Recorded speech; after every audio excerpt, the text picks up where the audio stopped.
संसार में सब दुखी क्यों हैं? संसार में सब दुखी इसलिए हैं क्योंकि वो अपने अपने संसार में जीते हैं। अपने संसार से बाहर निकलकर वो कभी देखते ही नहीं कि ये दुनिया बड़ी अद्भुत है। ये दुनिया ऐसी है कि यहां जिसके पास जो है वो उसी से संतुष्ट नहीं है।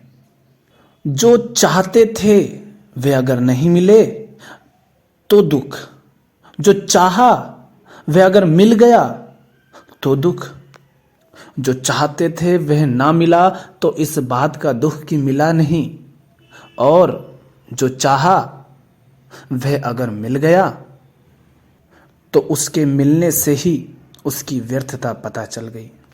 ये पता चला कि उसे हासिल करके भी कुछ नहीं पाया और अंत में वही दुख का कारण बन जाता है, वही बंधन बन जाता है। क्या यही हमारे जीवन की हकीकत नहीं है? क्या यही हमारा आज तक का अनुभव नहीं रहा है? देखो पीछे मुड़कर, बहुत कुछ है, छोटा बड़ा हर तरह का, जो तुमने चाहा था और वह तुम्हें मिला भी, किंतु जैसे ही वह मिल गया उसके बाद क्या हुआ? उसके बाद तुम कुछ और पाने के लिए दौड़ने लगे। कुछ और पाने की ये दौड़ ही ये बताती है कि जो मिला वह पर्याप्त नहीं, उसने तुम्हें संतुष्ट नहीं किया, उसने तुम्हें पूरा नहीं किया। लेकिन इंसान अपनी नासमझी में बार बार एक ही गड्ढे में पैर डालता है, ठोकर खाता है, मोच लगती है और रोता है। गरीब अपनी गरीबी से दुखी है और अमीर अमीरी से। गरीब इस बात से दुखी है कि वह गरीब है, उसके पास पैसा नहीं है, धन नहीं है, सुख सुविधाएं हासिल पा लेने की उसके पास काबिलियत नहीं है। अमीर इस बात से दुखी है कि उसके पास सब कुछ है, किंतु सब कुछ होते हुए भी वह असंतुष्ट है, अतृप्त है, अपूर्ण है। और ये मत सोचना कि गरीब का दुख ज्यादा बड़ा होता है।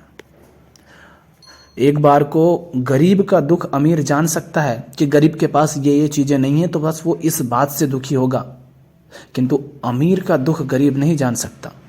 देखो तो वो अमीर है, उसके बाद भी दुखी रहता है, उसके बाद भी तनाव में रहता है, उसके बाद भी गरीब से ज्यादा उसके ऊपर जिम्मेदारियां होती हैं। कितनी सारी जिम्मेदारियां होती हैं उसकी, उन जिम्मेदारियों के बोझ के तले वो दबा रहता है। और फिर देखो कि वो यह भी पाता है कि उसने सब कुछ पा लिया जो दुनिया का हर कोई व्यक्ति पाना चाहता है, लेकिन उसके बाद भी उसे वो नहीं मिला जो सचमुच उसे पूरा कर दे। इस बात का दुख, इस बात का दुख कि जो चाहा था वो पा लिया, उसके बाद वो भी व्यर्थ गया और कामनाएं अभी खत्म हुई ही नहीं। तो यहां सब दुखी हैं। जब तक अकेले थे तो इस बात का दुख रहता था कि हम अकेले हैं। हम अकेले क्यों हैं? हमारे साथ कोई क्यों नहीं? क्यों हमारी जिंदगी इतनी खाली खाली है? तो अकेले थे, अकेले में भी दुखी।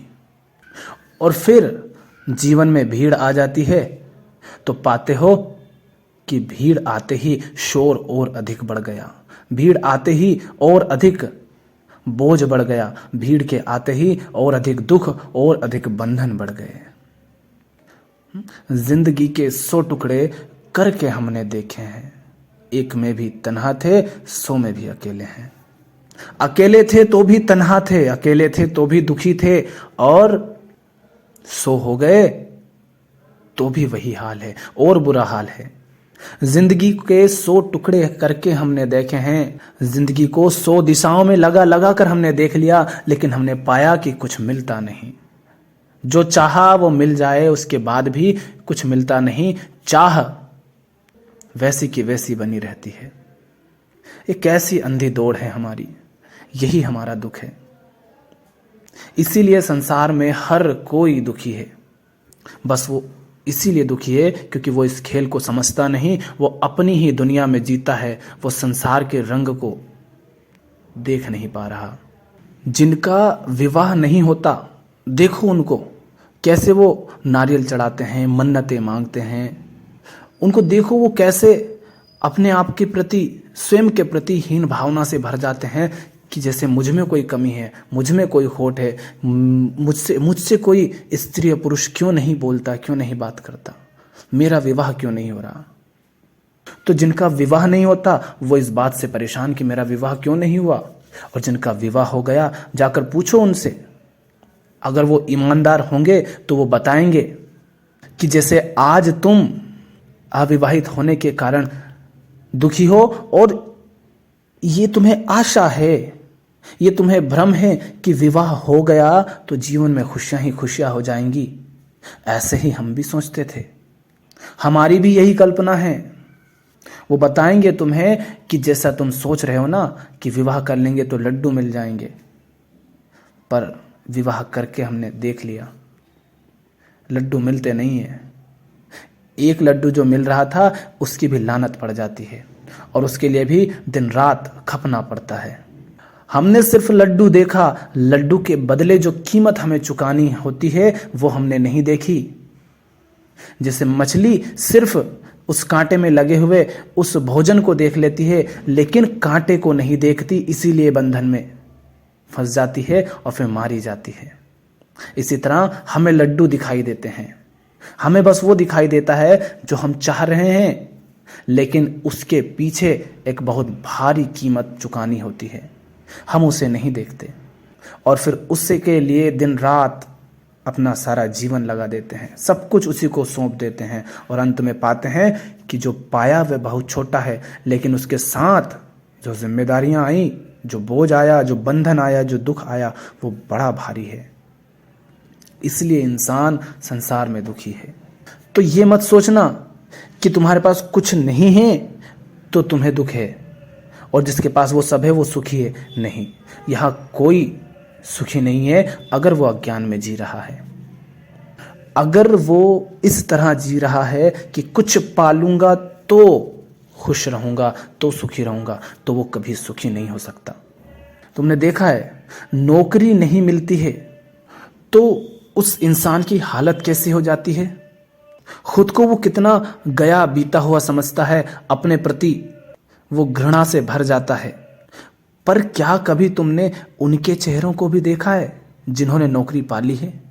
कभी उनकी आंखों में झांका है, उनकी झूठी हंसी को देखा है?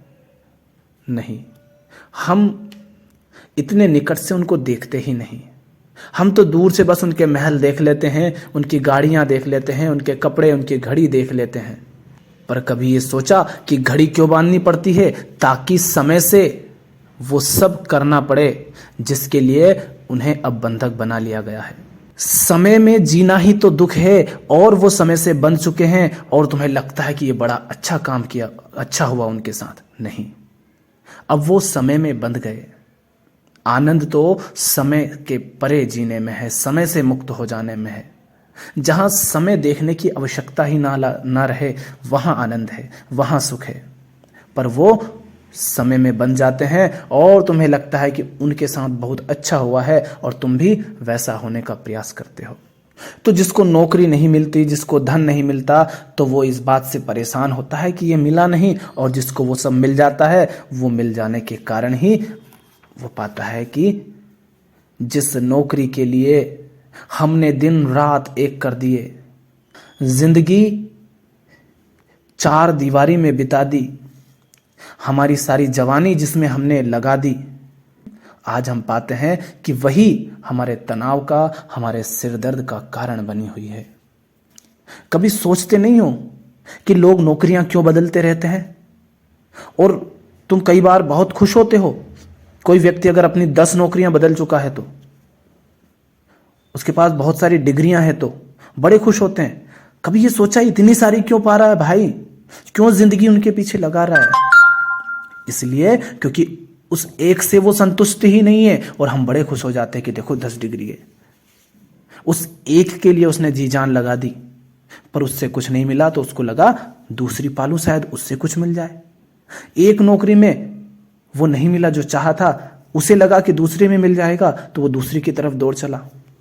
जिस एक की खातिर तुमने सब कुछ लगा दिया था अपना, जरा सोचो तो तुम जवान हो, स्कूल जाना शुरू किया, फिर स्कूल की, फिर कॉलेज किया, फिर अलग तरीके के कंपटीशन या किसी अन्य तरह के तुमने एग्जाम, परीक्षाएं, कोर्स वगैरह किए, सारा कुछ उसमें अपना तुमने जीवन लगा दिया। वो सारा जीवन जो बड़ा सुंदर होता है, जो जीने के लिए होता है, जिसमें बहुत कुछ नया, सुंदर, रचनात्मक किया जा सकता है, वो हमने एक नौकरी की खातिर सौंप दिया और फिर वो मिल गई तो हम उसी से संतुष्ट नहीं हैं, हम उसी को बदलना चाहते हैं, हम उसी से परेशान हैं। पहले नौकरी पाने के लिए दौड़े, लेकिन फिर जिसने पाली वो पाने के बाद उस नौकरी को बचाए रखने के लिए दौड़ता रहता है। तो यहां दोनों दुखी हैं, बल्कि जिसको कुछ मिला नहीं है वो जितना दुखी है उससे ज्यादा वो दुखी है जिसको वो मिल जाता है, क्योंकि वहां उसकी सारी मेहनत उसे दिखती है कि व्यर्थ गई, जो मिला उसकी व्यर्थता उसे दिखने लगती है और जीवन निराशा से, कुंठा से भरने लगता है। तो यहां सब दुखी हैं इस दुनिया में। जिसके पास जो है वो उससे दुखी, वो उससे संतुष्ट नहीं है। बच्चे नहीं होते हैं तो लोग परेशान होते हैं कि बच्चे हो नहीं रहे, देखा कितनी दवा दारू करवाते हैं और अंधविश्वास फैलता है उसके नाम पर, पाखंडी बाबाओं के पास चले जाते हैं। कोई कहता है गोबर में से अनाज के दाने निकालकर, गेहूं के दाने निकालकर पिसवा कर रोटी बनाकर खा लो तो उससे बच्चे हो जाएंगे। कोई कहता है जल चढ़ा दो, कोई कहता है नारियल फोड़ दो, और तरह तरह की बातें। देखा कितने परेशान होते हैं लोग जब उनको बच्चे नहीं होते हैं। तो बच्चे नहीं थे तो इस बात से परेशान होते हैं कि बच्चे नहीं हैं, और बच्चे हो गए तो बच्चे ही अब बोझ हो जाते हैं, बच्चे ही अब दुख का कारण हो जाते हैं, बच्चे ही बंधन बन जाते हैं।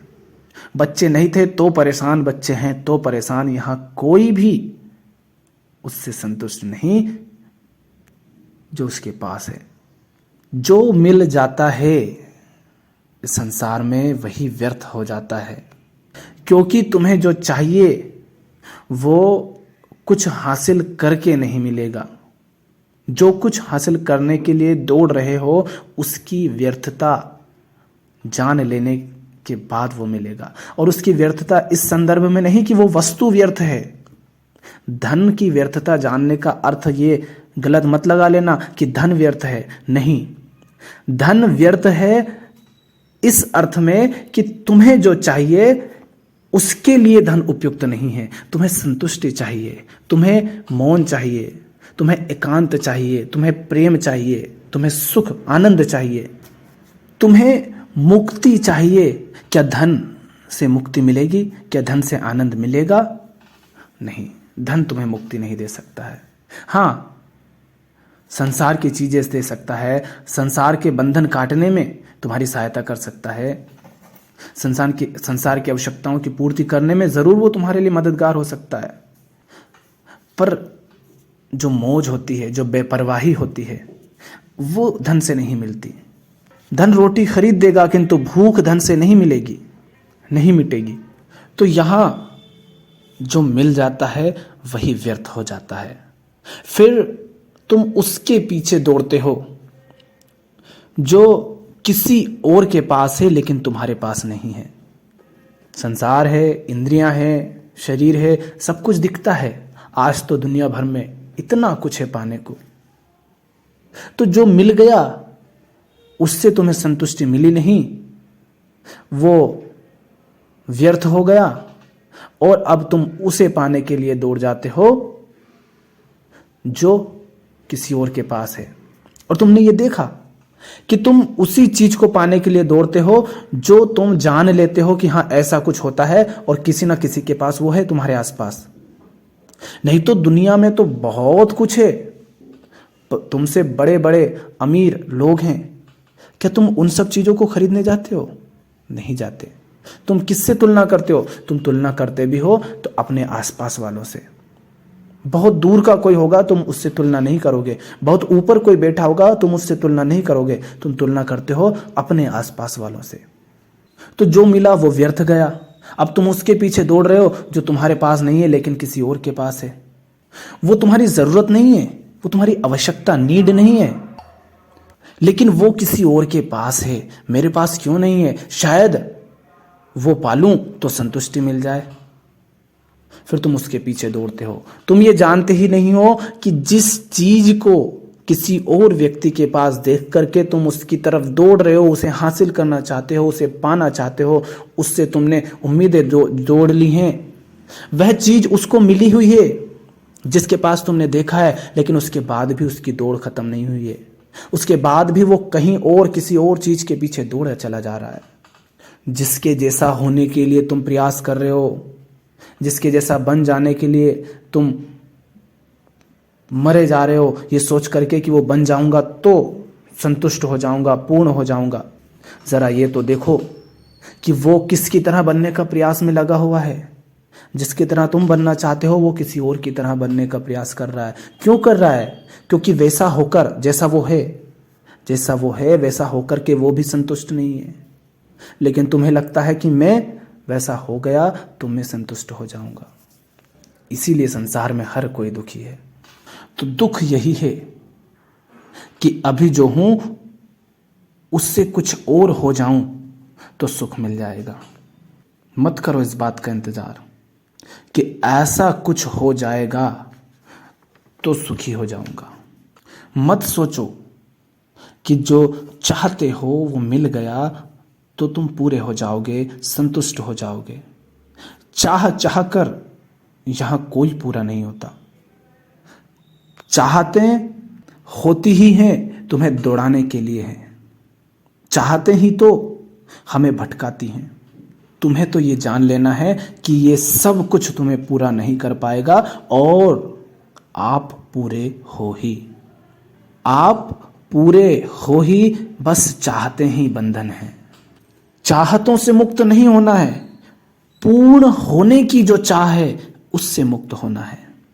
पूर्ण होने की चाह से मुक्त हो जाओ, ये जानकर कि तुम पूर्ण हो ही, और जहां हो वहीं सुखी हो जाओ। तभी जीवन में निष्कामता आती है। जो स्वयं अपूर्ण है वो निष्काम हो भी कैसे जाएगा? उसकी सारी कामनाएं इस बात के लिए ही होगी कि किस तरह मैं पूरा हो जाऊं। तो उसके द्वारा किया जा रहा परोपकार भी परोपकार नहीं है। परोपकार के माध्यम से भी वो अपने आप को ही पूरा करने का प्रयास कर रहा है। परोपकार भी, जन कल्याण भी तुम तभी कर पाओगे जब तुम पूरे होगे। अन्यथा जन कल्याण करना भी अपने स्वार्थों की पूर्ति का एक माध्यम बन जाता है। तो जानो कि संसार में ना तो गरीबी दुख का कारण है, ना अमीरी दुख का कारण है। इन दोनों के माध्यम से दुख मिलता है जब हमें इनकी समझ नहीं होती है। अन्यथा जहां तुम हो वहां से पीछे भी बहुत हैं, और जो तुमसे पीछे हैं, जहां तुम हो वहां से नीचे बहुत हैं, और जो नीचे वाले हैं उनके लिए तुम अमीर हो। तो बताओ अब तुम अमीर हो कि गरीब हो? तुम अमीर भी हो तो किसी और से तुलना करोगे अपने नीचे वाले से, और गरीब हो तो उससे तुलना करोगे जो ऊपर है। अन्यथा तुम अपने आप में ना अमीर हो ना गरीब हो। तो तुम्हें यह नहीं देखना है कि मैं अमीर हूं या गरीब हूं, तुम्हें देखना है कि मैं जो हूं वहां क्या सचमुच मैं अपूर्ण हूं? क्या संसार में कुछ और है जो मुझे पूरा करेगा? तो बस एक बात ध्यान रखो कि जिस चाह के पीछे मैं दौड़ रहा हूं पूरा होने के लिए, वह चाह जिसकी पूरी हो गई, क्या वह पूरा हो गया? और यदि वह पूरा नहीं हुआ तो मैं कैसे पूरा हो जाऊंगा उस चाह को पूरा करके?